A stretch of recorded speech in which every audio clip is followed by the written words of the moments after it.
BSc third year के इस class में मैथमेटिक्स के सेकंड पेपर के इस क्लास में सभी का स्वागत है।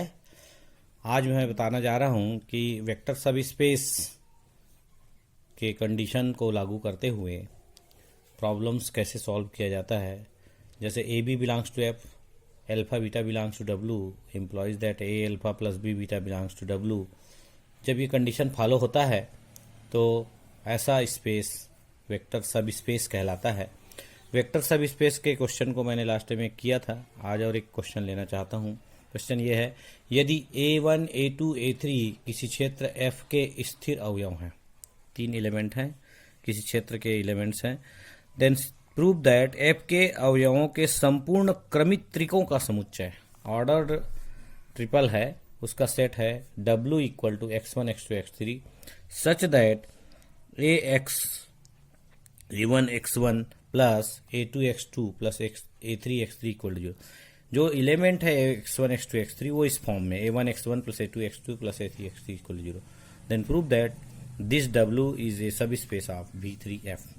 तो इसके लिए सबसे पहले हम अल्फा को x1 x2 x3 को अल्फा मान लेते हैं। इसी प्रकार कंसीडर करते हैं y1 y2 y3 is equal to beta. Then we have according to this condition a1 x1 a2 x2 plus a3 x3 equal to 0। इसी प्रकार a1 y1 plus a2 y2 plus a3 y3 equal to 0। ये दो conditions from question से हमें प्राप्त हुआ, क्योंकि x1 x2 x3 और y1 y2 y3 ये दोनों हमने w के एलिमेंट माना है। तो according to condition of w इस प्रकार से आएगा, if a b belongs to f, यदि a b दो एलिमेंट f में है जो कि स्केलर हैं और alpha beta belongs to W है, तो हम a alpha plus b beta की वैल्यू निकाल सकते हैं। A alpha plus b beta what is this, a alpha की वैल्यू रख दिया x1 x2 x3 plus b beta की value y1 y2 y3, multiply हो जाएगा ए का और बी का, a x1 a x2 x3 plus b y1 b y2 b y3। ये सिंपल है एलिमेंट। इसके बाद फर्स्ट एलिमेंट को कलेक्ट कर लेंगे, सेकंड एलिमेंट।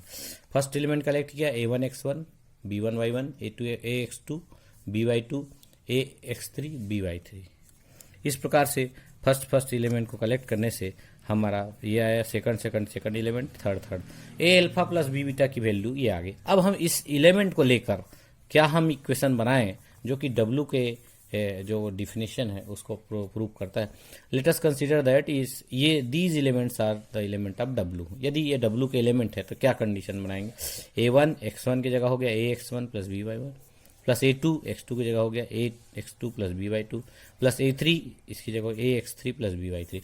इन तीनों वैल्यूज को यहाँ रखेंगे तो ये एक्सपेंड करेंगे तो ये आ जाएगा a1 x1 plus a2 x2 plus a3 x3 common लिया, b इसी प्रकार a1 y1 a2 y2 b a3 y3। अब आप कलेक्ट करें and we have from equation 1 and 2 these values are 0, तो this is also equal to 0। इसका मतलब यह है कि A1 दिस, A2 दिस, A3 दिस, दीज आर, यदि Z1 Z2 Z3 लेने तो A1 Z1 plus A2 Z2 plus A3 Z3। इस प्रकार Z1 Z2 Z3 किसके एलिमेंट होंगे, W के एलिमेंट हो गए। ये Z1 Z2 Z3, by the way इसको हम लोग Z1 Z2 Z3 मानते हैं, तो these are the elements of W। Therefore A alpha plus B beta is equal to Z1 Z2 Z3 belongs to W। इस प्रकार हम कह सकते हैं कि W वेक्टर सब स्पेस है V ऑफ F का। बहुत सिंपल क्वेश्चन है। एक और क्वेश्चन मैंने लिखा है, देखिए ये कितना अच्छा लगा, मतलब सरल है, बहुत सरल है, तो ये आपको समझने में सरलता होगी। और वेक्टर सब स्पेस के सभी क्वेश्चन को a alpha plus b beta belongs to W के ही फॉर्म में बनाना होगा। क्वेश्चन देखिए, मान लो V R पर, रियल नंबर R पर संपूर्ण वास्तविक संतत फलनों की सदिश समष्टि है, तो दर्शाइए कि differential equation 2d² y upon dx² minus 9dy by dx plus 2dy by dy equal to 0, जहाँ y इक्वल टू fx हल समुच्चय W V की एक वेक्टर सब स्पेस है। इसका जो सॉल्यूशन होगा दैट इज y, इसका सॉल्यूशन, इस इक्वेशन का सॉल्यूशन है दैट इज y। उसका जितना भी सेट आएगा वो W के एलिमेंट होंगे और दे forms vector subspace of V। हमारा V दिया हुआ है, ये संपूर्ण वास्तविक मान संतत फलनों की सदिश समष्टि, मतलब कंप्लीट रियल नंबर फल कंटिन्यूस फंक्शन का सब स्पेस है। ये अपने को डेफिनेशन दिया हुआ है, V इतना होता है करके, और इक्वेशन दिया हुआ है जिसका सॉल्यूशन जो भी निकलेगा वो W के एलिमेंट है। Let W is equal to y, मान लेते हैं y एक एलिमेंट है जो कि w का एक एलिमेंट होगा और इसका सॉल्यूशन है जहां y equal to v f x. It is clear that zero belongs to w। हम यदि जीरो लिखते हैं तो ये y का w का एलिमेंट होगा because y is equal to zero. y is equal to zero लेते हैं तो ये सेटिस्फाइड भी होगा, तो जीरो इसका एलिमेंट है। It satisfied the above differential equation. तो जीरो पहला एलिमेंट होगा जो कि w का एलिमेंट है। अब हम दो एलिमेंट ले लेते हैं। लेट इट इज, इसका मतलब यह है कि ये नॉन एम्प्टी सेट है। तो हम दो element y1 y2 be the elements of w, then it satisfied the equations of w। तो डिफरेंशियल इक्वेशन जो दिया हुआ है उसको y1 y2 सेटिस्फाइड करेगा। 2d square y1 upon dx square minus 9d y1 upon dx plus 2y1 is equal to 0। दूसरा होगा 2d square y upon dx square y2 minus 9dy by dx dy2 by dx plus 2y2 is equal to 0। These are the elements of w, so it satisfied the equations. Let ab belongs to r, then the element हो जाएगा a y1 plus b y2। हम यदि ये element को w में बता देते हैं तो हम कहेंगे कि यह वेक्टर सब स्पेस है। a y1 plus b y2 एक एलिमेंट लिया तो इसके अनुसार से हम इक्वेशन कैसे लिखेंगे, 2d square y upon dx square a y1 plus b y2, 9d upon dx a y1 plus b y2 plus 2 a y1 plus b y2। इस प्रकार से ये एलिमेंट को हमने इसमें शिफ्ट किया y की जगह, तो हमें इक्वेशन प्राप्त होगा। यदि ये कॉमन लिया तो 2d square y1 upon dx square minus 9d y1 by dx plus 2d y1। इसी प्रकार b 2d square y upon dx square minus 9dy2 upon dx plus 2dy2 is equal. These are the equations from 1 and 2. These are the zeros. तो zero रखते हैं तो this is equal to zero. तो मतलब ये है कि ये जो a y1 plus b y2 भी इसको सेटिस्फाइड करता है, जो दिए गए इक्वेशन को सेटिस्फाइड कर रहा है। इसका मतलब ये है a y1 plus b y2 भी w का एलिमेंट हो।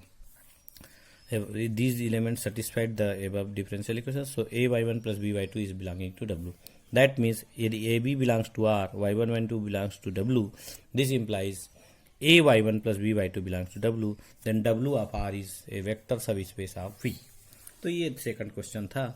नेक्स्ट एक क्वेश्चन हम देखते हैं, इंटरसेक्शन बहुत इंपॉर्टेंट क्वेश्चन है और एग्जाम्स में पूछा भी गया है कि किसी सदिश समष्टि vector space V of F की कोई दो सब स्पेसेस W1 और W2 का सर्वनिष्ठ इंटरसेक्शन W1 इंटरसेक्शन W2 भी एक V ऑफ एफ की एक सब स्पेस है। इसका मतलब यह है कि W1 और W2 यदि वेक्टर सब स्पेस हैं तो उसके इंटरसेक्शन भी वेक्टर सब स्पेस होंगे। तो ऑलरेडी दिया हुआ है W1 and W2 are vector subspace of V of F. तो जब वेक्टर सब स्पेस है तो वेक्टर सब स्पेस की प्रॉपर्टी को फॉलो करेंगे। मान लो हम दो जीरो को एलिमेंट ले रहे हैं, zero belongs to W1 and zero belongs to W2। This implies that zero belongs to W1 intersection W2, W1 intersection W2। इस प्रकार से हमारा एलिमेंट हो जाएगा। हम इसको ध्यान से देखते हैं, ये W1 है, यहाँ पे W1 कर लीजिएगा। तो ये W1 इंटरसेक्शन W2 पे भी जीरो होगा। इस प्रकार W1 intersection W2 non empty है। मान लो alpha beta belongs to W1 intersection W2 and a b belongs to F. तो alpha belongs to W1 intersection W2 और बीटा बिलोंग्स टू भी W1 इंटरसेक्शन W2। अलग अलग कर लेते हैं। तो अल्फा W1 में भी होगा, W2 में होगा, बीटा W1 में होगा और W2 में होगा। इस प्रकार अल्फा बीटा दोनों W1 W2 में होंगे। तो हम जानते हैं W1 V ऑफ एफ की एक सब स्पेस है या उप समष्टि है। सब स्पेस है तो सब स्पेस की प्रॉपर्टी फॉलो कर गया। A b belongs to F, alpha beta belongs to W1 implies that a alpha plus b beta belongs to W1। ये properties of vector subspace से। इसी प्रकार W2 भी एक वेक्टर सब स्पेस है जिसमें a b belongs to F, alpha beta belongs to W implies a alpha plus b beta belongs to W2। Equation 1 और 2 दोनों प्रॉपर्टीज हैं वेक्टर सब स्पेस के। ये दोनों इक्वेशन से स्पष्ट होता है कि a alpha plus b beta belongs to W1, a alpha plus b beta belongs to W2 implies a alpha plus b beta belongs to W1 intersection W। दोनों का कॉमन एलिमेंट है, इससे इंटरसेक्शन भी होगा। इस प्रकार हम कह सकते हैं यदि a b belongs to F, alpha beta belongs to W1 intersection W2 implies a alpha plus b beta belongs to W1 intersection W। इस प्रकार से W1 इंटरसेक्शन W2 भी V ऑफ एफ का एक उप समष्टि या सब स्पेस होगा। ये बहुत इंपॉर्टेंट क्वेश्चन है, एग्जाम्स में भी पूछा जाता है। इसके पूर्व मैंने दो वेक्टर सब स्पेस के क्वेश्चन बताए, उसको भी करके देखिए। प्रॉब्लम बहुत सारे सॉल्व करके देखना चाहिए, इससे क्या है प्रैक्टिस होगी और बहुत अच्छे से आपका प्रॉब्लम सॉल्व होगा, कॉन्फिडेंस बढ़ेगा प्रॉब्लम सॉल्व करने के मामले में। तो ये बहुत बढ़िया क्वेश्चन था, ये 2-3 क्वेश्चन मैंने बताया। नेक्स्ट एक क्वेश्चन और शॉर्ट में है, के किस मान के लिए सदिश 1K5 बिलोंग्स टू V3R में 3 एलिमेंट है, सदिशों 1-3 2 तथा 2-1 का एक घात संचय है। मतलब लीनियर कॉम्बिनेशन ये बनाता है, इन दो एलिमेंट के द्वारा लीनियर कॉम्बिनेशन बनाता है, उसके इक्वल में 1K5 है। 1K5 को हमने दो लीनियर कॉम्बिनेशन के द्वारा ऐड किया है और हमें फाइंड आउट करना है के की वैल्यू। लेट अस कंसीडर, क्योंकि दो हमारे वेक्टर्स हैं इसलिए हम दो स्केलर क्वांटिटी ले लेते हैं। Let a b belongs to R, दो स्केलर क्वांटिटी इस प्रकार है कि 1K5 equal to a into this 1-3 2 plus b into 2-1 1। तो ये क्या होता है कि लीनियर कॉम्बिनेशन बनाया है ए बी के स्केलर के द्वारा और ये इक्वल टू होता है 1K5 के। हम ए बी का मल्टीप्लाई बिल्कुल सिंपल है, ए बी का मल्टीप्लाई किया तो ए प्लस 2B पहला एलिमेंट, -3A - B दूसरा एलिमेंट, 2A + B तीसरा एलिमेंट। कंपेयरिंग बोथ साइड, दोनों साइड कंपेयर किया तो 1 equal to A + 2B, K equal to this और 5 इक्वल टू 2A + B। अब यहाँ नेचुरली दिख रहा है K वाला कांस्टेंट है, K की वैल्यू निकालना है, हमें मान नहीं मालूम है, तो निश्चित है 1 और 3 को हम सॉल्व करेंगे तो निश्चित है A और B की वैल्यू निकलेगी। इस वैल्यू को हम 2 में रखेंगे तो K का मान निकल आएगा। 1 और 2 को सॉल्व करने का तरीका वज्र गुणन का मेथड है। A + 2B - 1 equal to 0, 2A + B - 5 equal to 0। These are the equations and solving by the method of वज्र गुणन या क्रॉस मल्टीप्लिकेशन।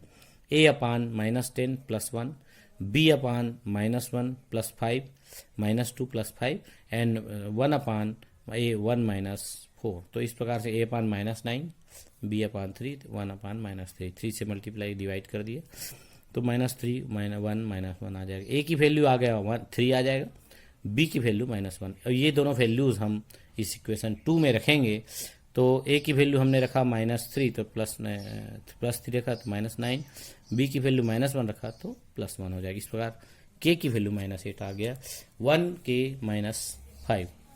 1K5 ये लीनियर कॉम्बिनेशन इसके रूप में बनाएगा तो K की वैल्यू आनी चाहिए -8। तो इस प्रकार से एक हल्का फुल्का क्वेश्चन जो कि शॉर्ट आंसर में आपको पूछा जा सकता है। वेरी शॉर्ट आंसर में भी बहुत सारे लीमा थ्योरम्स के अनुप्रयोग वगैरह एप्लीकेशन वगैरह पूछा जाता है। गंभीरता से पढ़ना है, वेरी शॉर्ट और शॉर्ट आंसर का ध्यान रखते हुए पढ़िए बहुत अच्छे से। ये क्वेश्चन, ये चैप्टर बहुत सरल है इसलिए बहुत अच्छे से बनेगा। बहुत बहुत धन्यवाद।